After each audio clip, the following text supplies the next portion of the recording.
आरक्षण को लेकर के तमाम विवाद चल रहे हैं, क्या लगता है कि आरक्षण भारतीय जनता पार्टी की तरफ से कोई अनियमितता हुई है की तरफ से?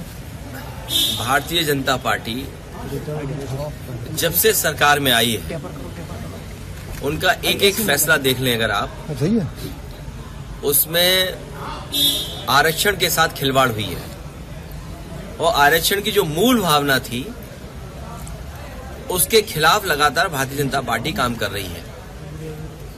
जब से दिल्ली और यूपी की सरकार में आए हैं, मैं यूं कहूं कि पीडीए परिवार के लोगों के साथ भेदभाव हो रहा है और भारतीय जनता पार्टी नहीं चाहती है कि जो समाज, जो बहुजन समाज, जो पीडीए परिवार, चाहे वो अल्पसंख्यक हों, आदिवासी हों, आदि आबादी हो, पिछड़े हों, दलित हों या अन्य जातियां जिनको आरक्षण से सम्मान का जीवन जीने का मौका मिलता था, उस आरक्षण के साथ लगातार सरकार खिलवाड़ कर रही है। जहां तक पिछले चुनाव में एक कदम बढ़कर के हम सभी लोगों ने मांग की कि जाति जनगणना हो और आबादी के हिसाब से हक और सम्मान मिले, यही हमारा संविधान कहता है और यही मूल भावना थी मंडल कमीशन की। यही बाबा साहब चाहते थे, यही डॉक्टर राम मनोहर लोहिया चाहते थे, यही नेताजी का रास्ता रहा। ये जो लोग आजकल पत्र लिख रहे हैं या दिखावटी काम कर रहे हैं, ये भारतीय जनता पार्टी को बचाना चाहते हैं। भारतीय जनता पार्टी की ये रखवाली करना चाहते हैं क्योंकि उन्हें महसूस हो गया है कि इधर जागरूक जनता इनके खिलाफ मतदान कर रही है। पहला सवाल ये है कि यही लोग आरक्षण को लेकर के जो आज चिंता व्यक्त कर रहे हैं, लेटरल एंट्री हुई थी तब कहां थे? वाइस चांसलर जो अपॉइंट हुए दिल्ली से और उत्तर प्रदेश से, जो वाइस चांसलर अपॉइंट हुए हैं उसमें कहीं पीडीए परिवार के लोग आपको नहीं दिखाई देंगे। दिल्ली की जो सेंट्रल यूनिवर्सिटीज हैं उसमें पीडीए परिवार के लोग कहीं नहीं दिखाई देंगे। जो दिल्ली की सबसे प्रेस्टिजियस यूनिवर्सिटी है, जवाहरलाल नेहरू यूनिवर्सिटी, अगर हम उसके नौकरी के आंकड़े निकालें तो वहां पर पीडीए परिवार के आज तक, जब से यूनिवर्सिटी बनी है और आज तक 15% भी पीडीए परिवार नहीं है।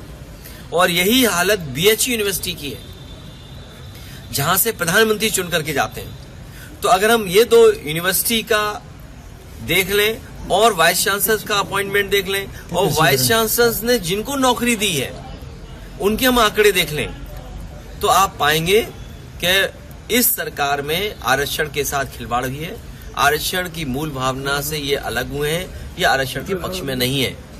अनुप्रिया पटेल ने जो लेटर लिखा उसमें उन्होंने यही सवाल खड़ा किया कि नौकरी को लेकर के, देखिए ये जो चिट्ठी पत्र या जो आरक्षण के पक्ष में आज बोल रहे हैं, ये तमाम वो लोग हैं जो भारतीय जनता पार्टी को बचाते हैं। ये उस दल को बचा रहे हैं जो दल भारतीय जनता पार्टी आरक्षण के खिलाफ है।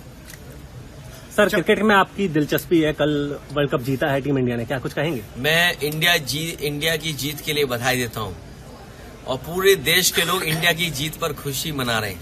कल समाजवादी पार्टी वृक्षारोपण करने जा रही है कि शुरुआत किस तरह से क्या रहेगा?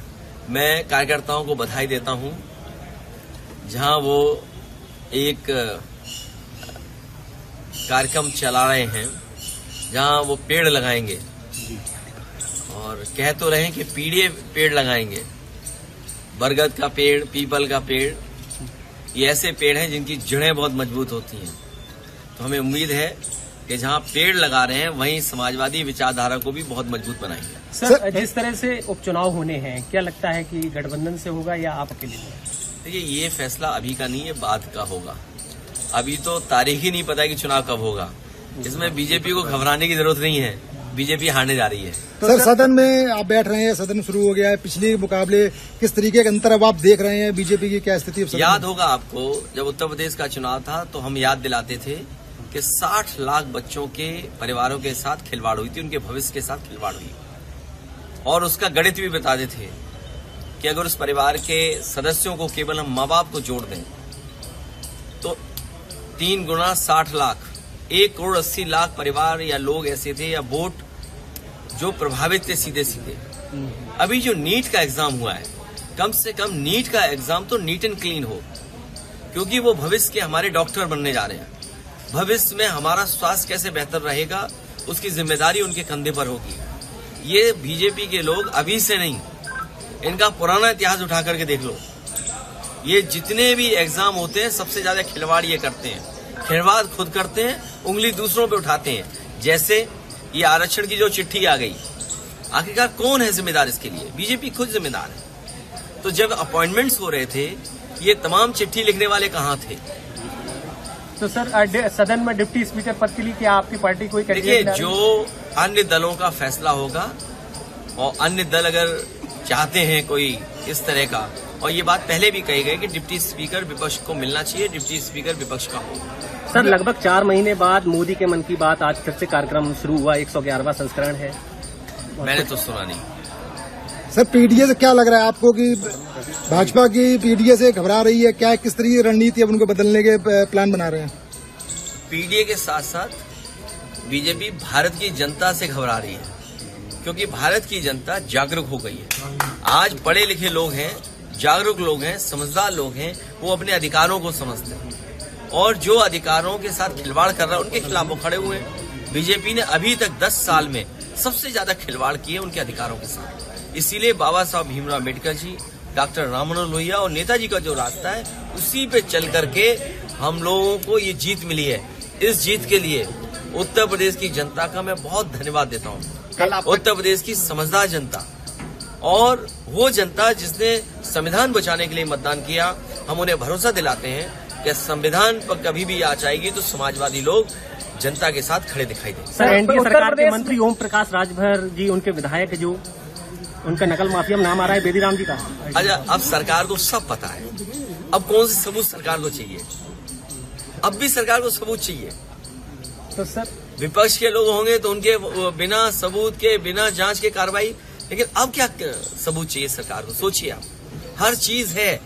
जो स्टिंग ऑपरेशन हुआ, सब बातें साफ आ रही हैं, सबने सुना है, और कोई छोटा चैनल नहीं है, देश का बड़ा प्रतिष्ठित चैनल है जिसके माध्यम से लोगों को जानकारी मिली है।